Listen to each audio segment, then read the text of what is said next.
Hoy no venimos a informar, venimos a desahogarnos, a gritar el dolor que atraviesa nuestra América Latina.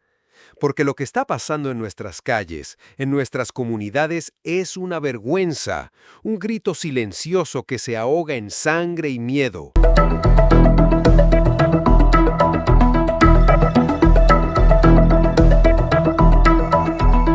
Empecemos por Ecuador, una nación que se desangra día a día. En Manta, provincia de Manabí, una de las más golpeadas por la criminalidad, la vida no vale absolutamente nada. Imaginen esto. 2 agentes de tránsito asesinados a tiros en menos de 5 horas. ¡5 horas! El jefe de la policía de Manta, Jaime Salgado, lo confirmó. No fueron víctimas al azar, no. Fueron hechos selectivos, un ajuste de cuentas relacionados con sucesos violentos de meses anteriores. El primero, acribillado a las 6 de la mañana mientras conducía su vehículo con al menos 10 disparos. El segundo, horas después, a las 11 de la mañana, en plena jornada laboral. Tenían entre 27 y 34 años. 27 y 34 años. Jóvenes, con vidas por delante, arrancadas de la manera más brutal. Esto no es un incidente aislado. Ecuador, señores, registra el semestre más violento de su historia. Desde enero hasta junio, 4.619 homicidios, un aumento del 47% comparado con el año pasado. Es un asesinato por hora, en un país que en enero de 2024, su propio presidente, Daniel Noboa, declaró en conflicto armado interno contra las estructuras criminales a las que llamó terroristas. ¡Conflicto armado! Es una masacre silenciosa. En Manta, más de 300 muertes violentas en solo 8 meses. ¿Hasta cuándo vamos a tolerar esta guerra contra nuestra propia gente? Pero la espiral de violencia no se detiene en Ecuador. Saltamos a Colombia, donde el miedo ha llegado al punto de cancelar la alegría, suspender las tradiciones. En el departamento del Cauca, las ferias y fiestas patronales programadas para este puente festivo fueron suspendidas por orden público. ¿Por qué? Por las amenazas, por la escalada terrorista de las disidencias de las FARC. Llaman 4 muertos y 6 heridos en esta ola de terror.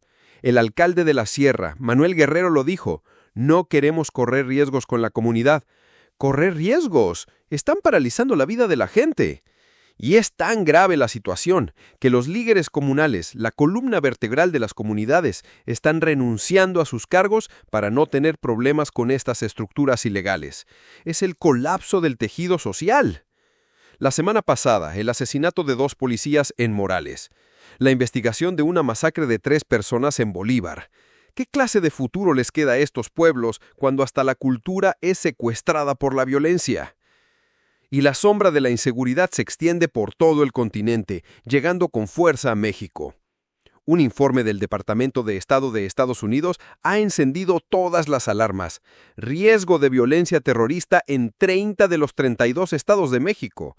Homicidios, secuestros, robos de vehículos, asaltos y la amenaza constante de atentados por grupos terroristas, cárteles, pandillas y organizaciones criminales. Solo Campeche y Yucatán se salvan de esta brutal advertencia. Hasta la Ciudad de México, la capital del país, está clasificada bajo la categoría de mayor precaución por crímenes violentos y no violentos. Donald Trump, sin pelos en la lengua, ha llegado a decir que la capital mexicana es más peligrosa que Washington, D.C. ¿De verdad estamos así? ¿Es esta la realidad que nos venden como normal?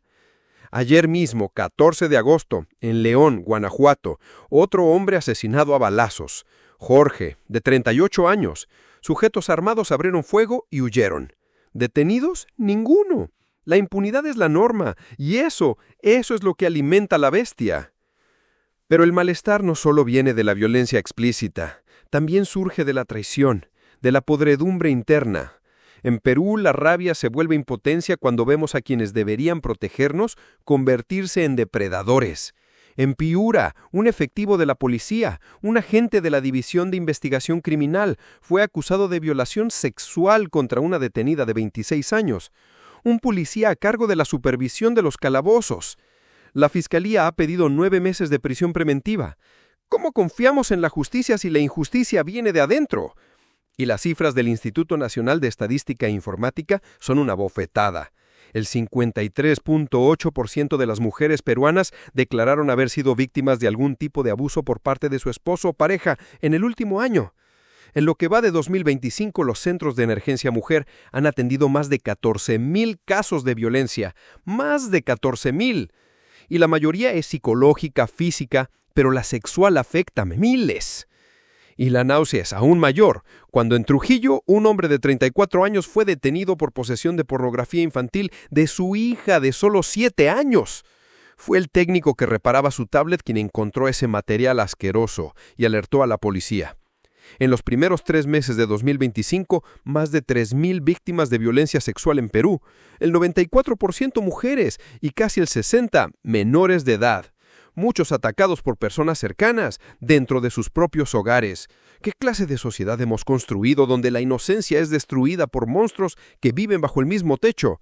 ¿Por qué no podemos proteger a nuestros niños?